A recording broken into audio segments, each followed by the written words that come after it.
not about what other people around you think you need to change about yourself. It has to be about you. Hello, everyone. Welcome back to another episode of In the Clear. Our goal with this podcast is to help you get clarity on all aspects of your life using a holistic and balanced approach that employs both logic and emotion. Today's episode will be hosted by me. Stephan is not available this week, but he will be back soon. And today's episode is going to be on getting clear on how you can take care of you. The inspiration for this episode came from a recent post that I shared on my Instagram that I felt really resonated with you guys. It was really difficult for me to get to a point where I actually wrote something like that, but I wrote it so quickly. But it was just the roar of emotions that happened internally that was like, you need to write this out. You need to put this out there. And just in reflecting on all of that and seeing how much it resonated with you, I wanted to make a full episode on that because I truly believe that any change that we make in our lives has to come from the inside out. It really needs to be about ourselves. And think about it. If a change has to do with you, if it's led by you, if it's about your own life, then it has to be about you and what you've gone through, not what other people around you might think it has to do with, or not about what other people around you think you need to change about yourself. It has to be about you. It has to come from the inside. And for it to be a true reflection of who you are and what you've been through, you have to reflect on all the stories in your life that led you to be who you are and how you are right now. So I want to read this post to you. And as you are listening to it, try to imagine that you right now are saying this to your younger self, or that you are thinking this as you are thinking or imagining your younger self. When I cry as an adult, she's the one crying. She's the one aching to feel that her feelings matter. When I overreact over something that seems so small, she's the one reacting. She's the one aching to be seen and heard. When I feel down as an adult for not being celebrated, she's the one who's feeling down. She's the one aching to be seen. When I hurt as an adult over being excluded, she's the one hurting. She's the one aching to feel good enough to be included.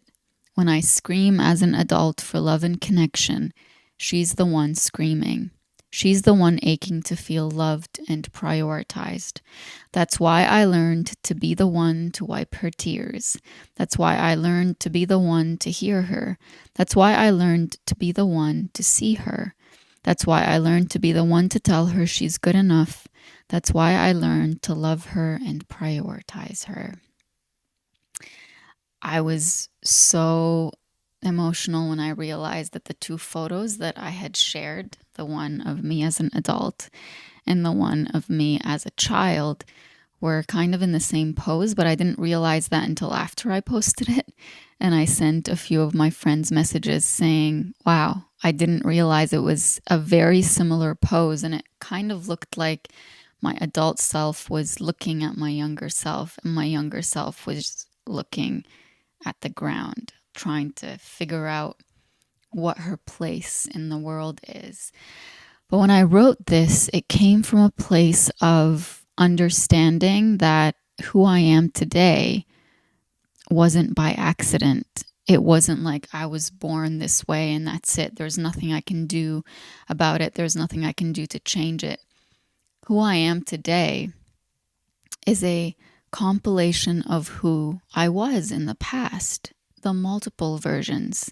All the beliefs I have about myself started somewhere in the past. They started somewhere at a point where I didn't have control of the narrative. I didn't know what to say to myself. I didn't know what I needed. Who I am today started at a point in my life where I was being told who I was by the world around me, directly and indirectly. whether it's through messaging that tells me that feeling is too much or it makes you a burden, whether it's through messages that were telling me things like, to get by in life, you just have to be a logical person. And I know people who are very led by logic, people whose default is logic, will tell you it is best if you look at things quote unquote realistically, or look at things as they actually are. And I've always struggled with that because I'm like, you can look at things realistically and as they actually are, but you can look at them through your feelings. There's a poem I wrote once in the past that said something like, I hear your words through my wounds. I see you through my wounds. The whole poem just went on about seeing another person, feeling their pain, feeling who they are, hearing them, hearing their voice, hearing their ache, hearing their happiness through my wounds, through my triggers, through the stories and beliefs that I have about myself. So we see the world through our own experiences. Like if our biggest fear is abandonment, then we are going to experience most of the things that we go through in life through that lens of, I'm afraid that someone will abandon me. So it changes the way that we perceive not only people around us, but the way that we perceive ourselves. So as I was saying, in writing that post, I felt like there was a huge part of me that wanted to apologize to that younger self of mine who at some point learned that feeling the world is not okay, that you had to be just logical all the time, that you had to be stoic in a way where you don't show emotion, where you never complain, where as long as the basic needs in life, and I want to say quote unquote basic needs like having a roof over your head and having food on your table, as long as those things were there, then you didn't have the right to complain about anything. I felt like I wanted to apologize to that younger self of mine and say, you were right. We were feeling that something was off, and that was valid. That continues to be valid, because life isn't just about black and white lines. It's not just about logic. We feel the world. And you know this. You go to bed not only thinking of certain things, but there's a swirl of emotions that goes on inside of you that you try very hard to keep to yourself. And it's the same thing as you're sleeping and as you wake up. You feel like something is there. Something is demanding to be felt by you, or something is demanding that you do something about it. That's not just logic. That's your body feeling the pain or the discomfort or the urge to do something, to change something about your life. So going back to our topic, how do you actually take care of you? Because when I asked myself that question, how do I take care of myself?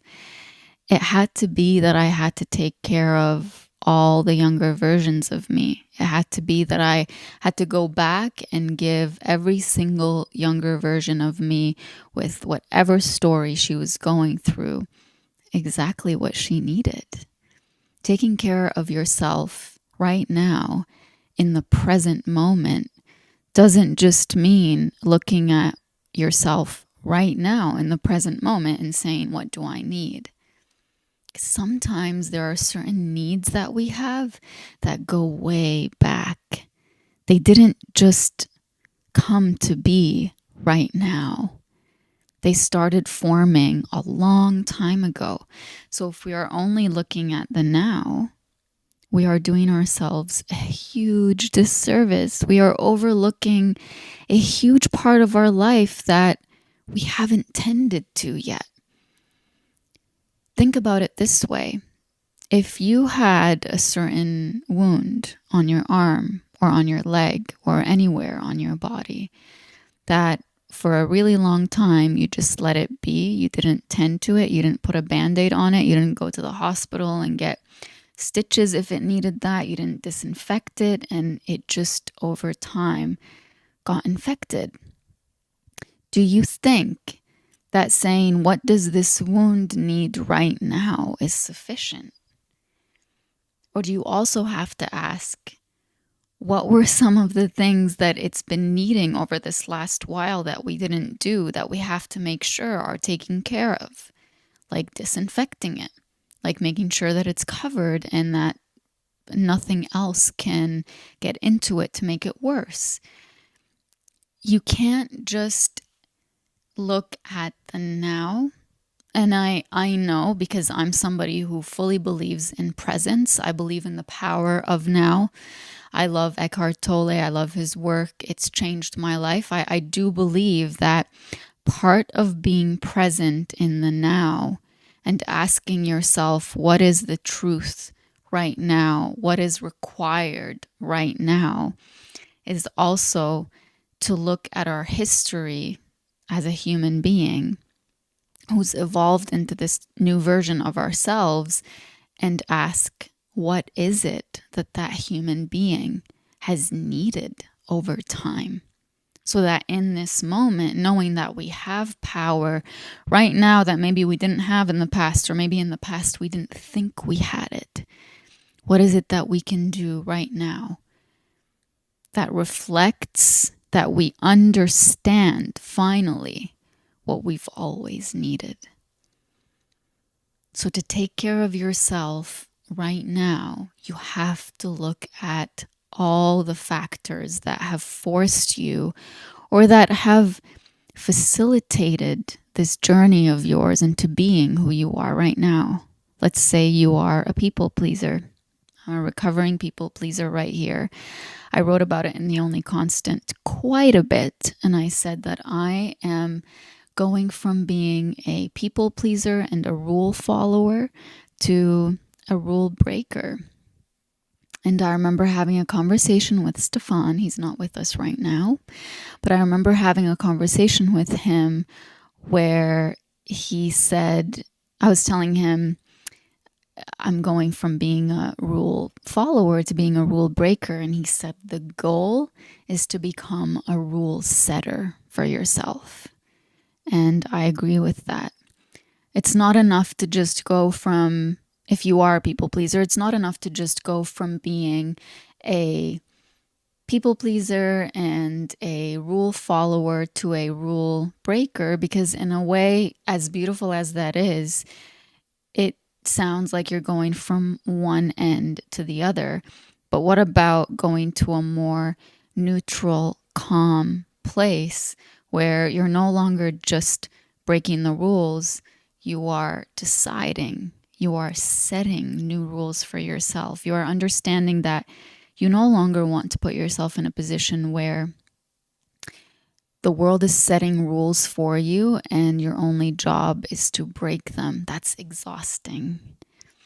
As exhausting as it also is to be someone who makes new rules, who sets new rules for yourself, that is ultimately what's going to bring you inner peace and what's going to take you out of that space where you're constantly fighting, where you're constantly trying to break things around you, where you're constantly trying to quote unquote rebel, for lack of a better word. You don't feel like you're always going up against something in order to get where you want in your life. You feel like you are in full control. You feel like you can set rules for yourself, and if they don't work, you say, at least I tried. One of the really powerful lessons I talk about in The Only Constant is to give yourself the grace to fall down and mess up and not know exactly where you're headed and not get to the place where you thought you were going to get to. Give yourself that grace, because face it, you have trusted so many people in your life to get you to certain places, and they have let you down. Did you stand in front of them and yell at them and say, how dare you get me to this place? And I trusted you with every fiber of my being. And, I just thought that following you and following your rules was going to get me to a place where I would be happy, where I would finally feel like I'm enough. And look at where we are. Maybe you have done that. And if you have, good for you. But most of the people who tend to be people pleasers, who tend to follow patterns of, I just want to make sure that that person's not upset with me and that person's not upset with me. And even though I may have followed someone else's rules for myself, and they led me to a place of self-abandonment and self-betrayal, and I just feel like I don't even know who I am. I'm further away from who I ever thought I was. I will still give them the benefit of the doubt. I will still say, well, they didn't ask me to follow them explicitly. It's not their fault. You give them that grace, don't you? So if you are like that, why don't you give yourself that grace when you decide to lead yourself in a certain direction? Why is it? I guarantee if you're listening to this podcast, you have gone through an experience like this where you decided on something for yourself and it felt so hard to do. Like, I'm not someone who's used to making decisions for myself, but this time I'm going to do it because something inside of you, and I truly believe it's usually our inner wisdom that guides us. When you get that urge, that's like you can't unhear it once you hear it. You can't unfeel it once you feel it.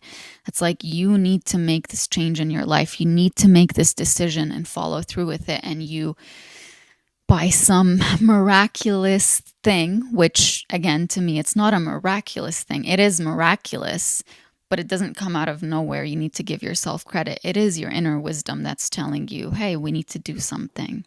There's something new that we have decided needs to happen. And let's say you went through that. Let's say you made a huge decision for yourself and you decided, that's it, I'm doing this. You wake up the next day, you start on your plan. A few days go by, a few weeks, maybe a few months, maybe a few years. Who knows? It depends on what kind of decision you made and how big and important it is. And let's say you got to a point where you realized that it just didn't work out, that it was, in retrospect, the wrong decision for you. It just led you to a completely different place from the one you thought that you needed to be on or needed to be at. I was going to say, maybe it led you to a path that you really didn't want to be on, or were trying so hard to avoid, but you realized, oh, I'm on this path actually. Maybe it led you to a destination that is just further away from where you wanted to be or where you imagined you would be.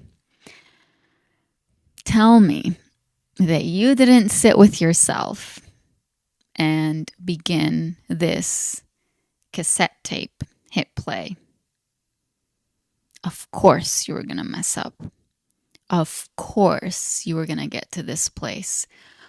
Who did you think you were to be able to get to a place that you actually want to get to? Did you really think that you could do this on your own? Did you really think that you could trust your own judgment? You don't know anything. You've never known anything. You've always needed someone to tell you what to do or how to do it. You're worthless. Of course this is going to happen to you.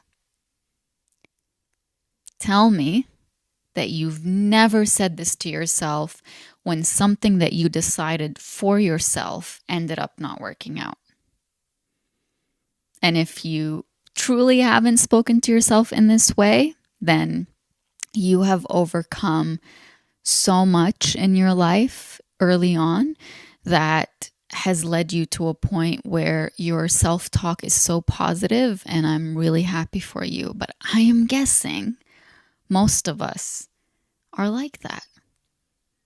I had that dialogue with myself when I applied for my doctorate program the first time. I've told this story before. The first time I applied, even though my grades were high, I got rejected.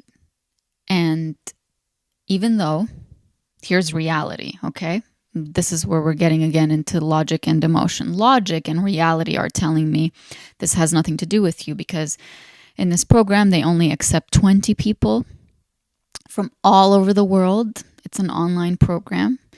So 20 people from all over the world who are into education, and it explicitly said on the website at the time that you needed 10 plus years of teaching experience. And guess which year of teaching I was on? 2.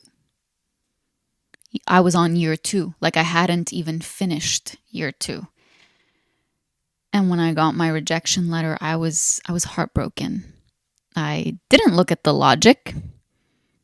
It was the emotion that started bubbling up. Of course they were going to reject you. There are people out there in the world who know so much more than you do, even though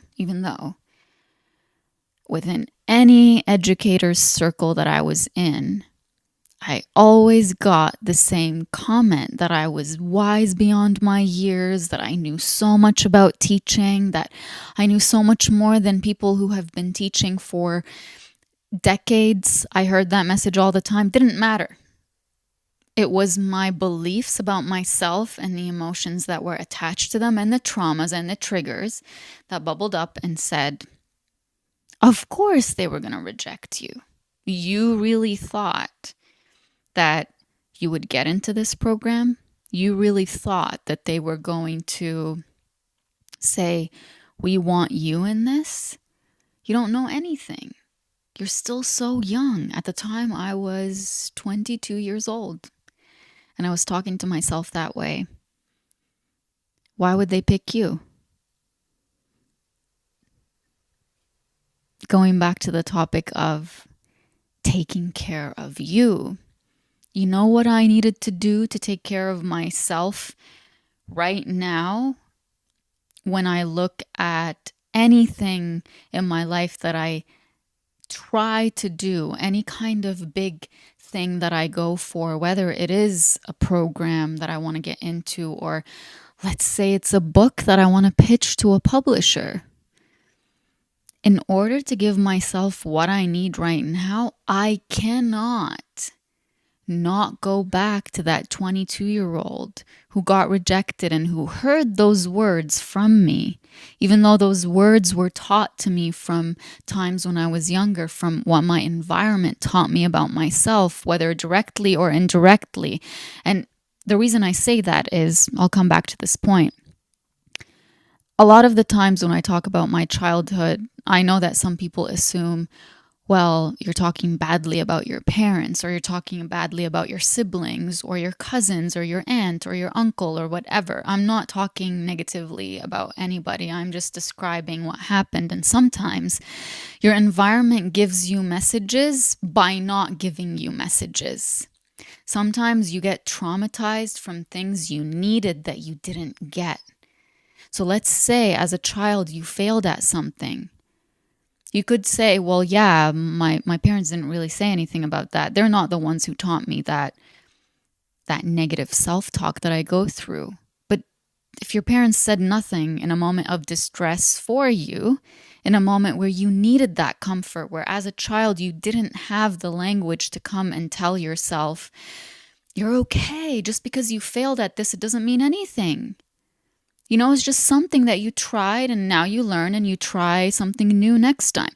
If you didn't get that kind of messaging, that also leaves you with the belief that you started shaping within yourself. So it's not just what your environment tells you, it's what it doesn't tell you that forms those beliefs within you, or that allows those beliefs to grow. So if you didn't have that caring adult in your life who was going to sit with you and really, truly sit with you and with the turmoil that you're going through as a child that you don't know. Again, you don't have the language.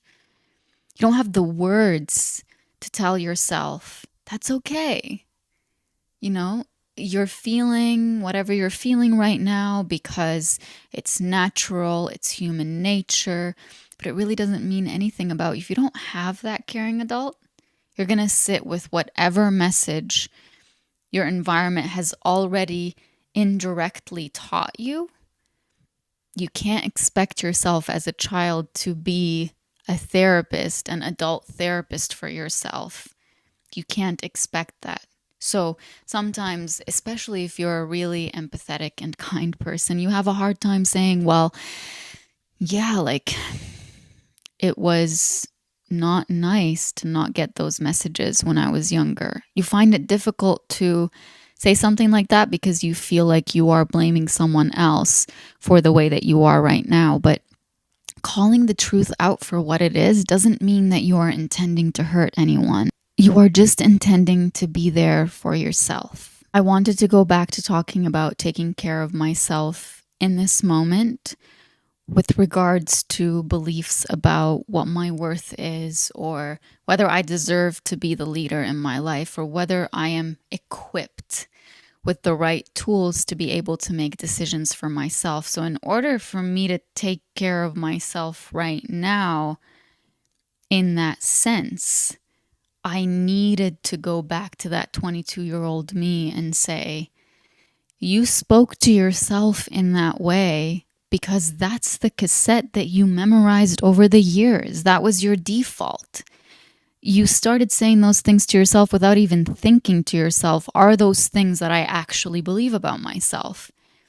It's what your survival mode taught you. It's protective. You know why? Because when you say those things to yourself, then you know very well that you're not going to try to do something else anymore because you don't want to go through the pain of that rejection again. So that cassette, that survival mode cassette, is meant to protect you. But it doesn't know that protecting you from that pain of rejection is actually keeping you from your full potential. It's keeping you from actually becoming a better leader of your life. We know this not just from life or from common sense, but also if you look at the education system and you do a little bit of research into what good leaders do or what makes a good leader a good leader. It usually isn't that they always get things right. Not usually. It never is that they always do things right. It's that they are willing to take risks. It's that they don't make mistakes as these big red lines where it's like you cannot cross this line. Mistakes aren't looked at as mistakes. They're looked at as learning opportunities. So when you are aiming to take care of yourself now, you must be willing to look at yourself as the leader of your life, and you must be willing to look at that leader, yourself, as someone who makes mistakes, as someone who takes risks and fails sometimes, as someone who is learning, as someone who is growing, and you must be willing to give this leader that is yourself the same grace that you would give any other person who you've trusted with leading you to wherever you want to be in your life. In order to take care of yourself right now, you have to be willing to look at all the stories that shaped you. I know you've heard me say this 100 times from the beginning of this podcast, from my books. Those stories are waiting for you to come back to them and write the ending that you deserve. Those stories are waiting for you to come back and look at the ending that told you a really negative belief about yourself. You don't deserve love. You don't deserve to succeed. You don't deserve to have people prioritize you. You don't deserve to be included. You don't deserve to be at the top of something in life. You don't deserve that story that you really want. It's to go back to those stories, to those endings, and change them. Strike a line through them and change them. And this time you are the one who's writing that ending. You are the one who's telling that younger version of you in each and every one of those stories. We have a better pen right now. Back then, we wrote that with that pen because that's the only one we had. Now we have a better one. So to take care of you today, take care of every you that has ever existed. That doesn't happen with one journal entry or with one therapy session or with listening to this podcast. If you have lived X number of years, then you're going to need another X number of years to heal all of those stories. So be gentle with yourself. Be gentle with the person that you are becoming. And be gentle with the person who led you to become who you are right now. So I hope today you decide to take care of you. I hope that you feel empowered enough to tap into all of those stories, to be brave within yourself. No one has to see it but you. To allow yourself to ask every version of you, what do you need from me right now? And to give that to them. To be for yourself what you needed someone to be for you back then. And I'm not saying we don't need people. We absolutely do. But begin the journey of your own healing and of your own taking care of yourself by being the leader of that. And once you start prioritizing healing yourself and taking care of yourself, trust me, you will know who the people who belong in your life are. I will end this by saying thank you so much for listening to this episode. I hope that you go back and listen to all the episodes before. And if you enjoyed this episode, you will find so many more stories in The Only Constant. It will be out on March 5th. You can order it as a hardcover, or you can order it as an audiobook or Kindle or whatever e-version you normally download. And you will get to know more of these stories, and I hope that it will inspire you to look at the changes that you are going through as ones that absolutely need to come from within in order for them to be authentic to you. Until next time, have a lovely day. Take care of you.